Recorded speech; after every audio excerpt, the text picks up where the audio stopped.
Assalamualaikum warahmatullahi wabarakatuh teman-teman. Ketemu lagi di channel Ainingsi Official. Di video kali ini kita akan membahas tentang hukum perjanjian. Bicara perjanjian, tentunya teman-teman sering sekali mengadakan perjanjian, baik itu perjanjian secara tertulis ataupun perjanjian secara lisan. Yuk kita tonton terus video ini sampai habis supaya kita lebih paham hukum tentang apa itu perjanjian. Tentunya masih banyak sekali orang yang belum paham tentang apa itu hukum perjanjian. Akibatnya seseorang bisa saja digugat secara perdata hingga hukum pidana akibat melanggar dari hukum perjanjian yang telah disepakati oleh kedua belah pihak. Jadi teman-teman juga harus memahami betul tentang apa itu hukum perjanjian jika tidak ingin tersangkut dengan masalah hukum. Pastikan juga teman-teman paham tentang hukum perjanjian sebelum teman-teman menandatangani nota kesepakatan ataupun perjanjian. Perjanjian menurut ketentuan hukum adalah suatu peristiwa di mana seseorang berjanji kepada seorang yang lain atau di mana dua orang itu saling berjanji untuk melakukan sesuatu. Dari peristiwa itu muncullah suatu perikatan. Perikatan yang bersifat abstrak dan juga perjanjian yang bersifat konkret. Ada dua bentuk hukum perjanjian yang berlaku di Indonesia. Yang pertama, perjanjian lisan. Perjanjian lisan merupakan suatu kesepakatan antara dua belah pihak atau lebih dalam bentuk ucapan. Memang perjanjian lisan ini juga cukup lemah dalam mengikat dua atau lebih pihak dalam kesepakatan. Namun perjanjian lisan ini juga tetap berlaku di Indonesia. Nah, untuk perjanjian lisan ini juga agak sulit untuk membuktikannya. Yang kedua adalah perjanjian tertulis. Perjanjian tertulis adalah suatu kontrak yang ditulis dan disepakati oleh kedua belah pihak. Syarat sah perjanjian menurut ketentuan pasal 320 KUH Perdata ada 4 syarat-syaratnya. Yang pertama, kesepakatan para pihak. Kesepakatan berarti ada persesuaian kehendak yang bebas antara para pihak mengenai hal-hal pokok yang diinginkan dalam perjanjian. Dalam hal ini, antara para pihak harus mempunyai kemauan yang bebas atau sukarela untuk mengikatkan diri, di mana kesepakatan itu dapat dinyatakan secara tegas maupun diam-diam. Bebas di sini artinya adalah bebas dari kehilafan, paksaan, dan juga penipuan. Berdasarkan pasal 321 KUH Perdata, perjanjian menjadi tidak sah apabila kesepakatan tersebut terjadi karena adanya unsur-unsur kehilafan, paksaan, dan juga penipuan. Syarat sah perjanjian yang kedua adalah kecakapan para pihak. Menurut pasal 1329 KUH Perdata, pada dasarnya semua orang cakap dalam membuat perjanjian, kecuali ditentukan tidak cakap menurut undang-undang. Nah, anak-anak yang di bawah perwalian, orang yang berada di bawah pengampuan itu juga tidak cakap untuk membuat atau mengadakan perjanjian. Syarat sah perjanjian yang ketiga adalah mengenai suatu hal tertentu. Hal tertentu artinya adalah apa yang diperjanjikan, hak-hak dan kewajiban. Yang paling tidak, barang yang dimaksudkan dalam perjanjian ditentukan jenisnya dan merupakan barang-barang yang dapat diperdagangkan. Syarat yang keempat adalah kausa yang halal. Sebab yang halal adalah isi perjanjian itu sendiri yang menggambarkan tujuan yang akan dicapai oleh para pihak. Isi dari perjanjian itu tidaklah boleh bertentangan dengan undang-undang, tidak boleh berketentangan dengan kesusilaan, ketertiban umum.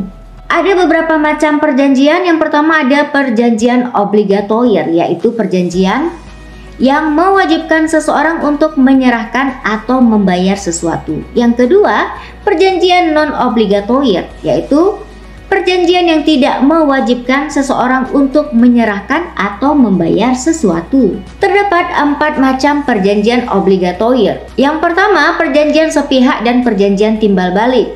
Perjanjian sepihak adalah perjanjian yang membebankan prestasi kepada satu pihak, sedangkan perjanjian timbal balik adalah perjanjian yang membebankan prestasi antara kedua belah pihak. Perjanjian cuma-cuma dan juga perjanjian atas beban. Perjanjian cuma-cuma adalah perjanjian di mana pihak yang satu memberikan suatu keuntungan kepada pihak lain tanpa menerima suatu manfaat bagi dirinya. Sementara perjanjian atas beban adalah perjanjian yang mewajibkan masing-masing pihak memberikan prestasi. perjanjian konsensual atau perjanjian real, dan perjanjian formil. Perjanjian konsensual yaitu perjanjian yang mengikat sejak detik tercapainya kata sepakat dari kedua belah pihak. Sedangkan perjanjian real adalah perjanjian yang tidak hanya mensyaratkan kesepakatan saja, namun juga mensyaratkan penyerahan objek perjanjian atau bendanya. Adapun perjanjian formil adalah perjanjian yang terikat dengan formalitas tertentu, dalam hal ini sesuai dengan ketentuan peraturan perundang-undangan yang berlaku. Berikutnya adalah perjanjian bernama, perjanjian tidak bernama, dan perjanjian campuran. Perjanjian bernama adalah perjanjian yang secara khusus diatur dalam undang-undang. Perjanjian tidak bernama adalah perjanjian yang tidak diatur secara khusus di dalam undang-undang.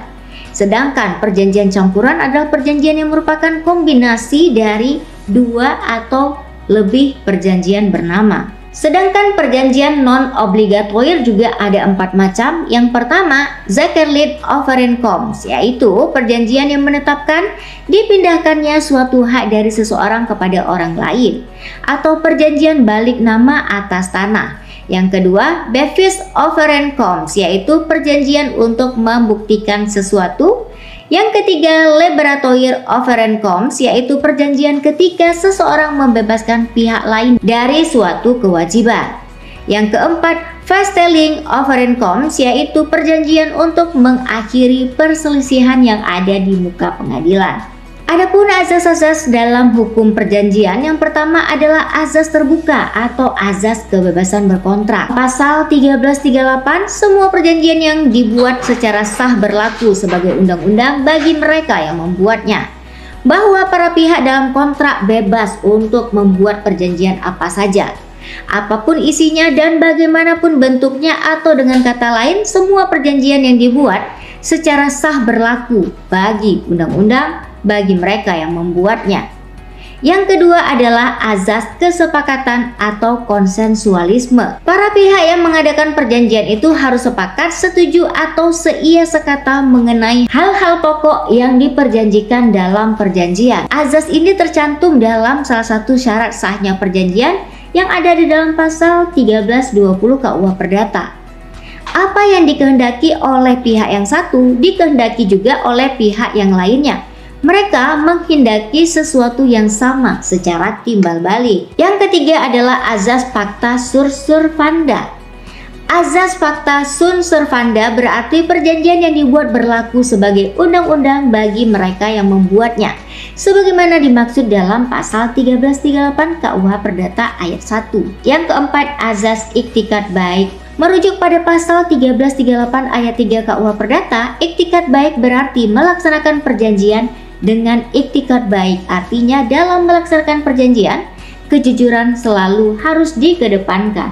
Perjanjian dapat dibatalkan karena paksaan, kehilafan, dan juga penipuan. Perjanjian juga dapat dihapuskan.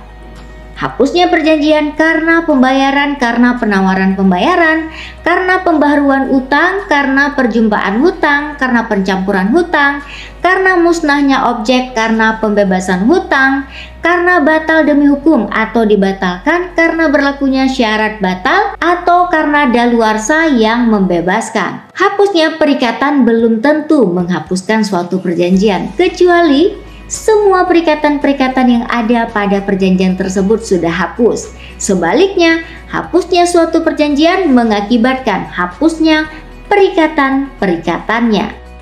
Segitu aja teman-teman pembahasan kita di video ini tentang perjanjian. Semoga video ini bermanfaat buat teman-teman. Sampai jumpa di video berikutnya.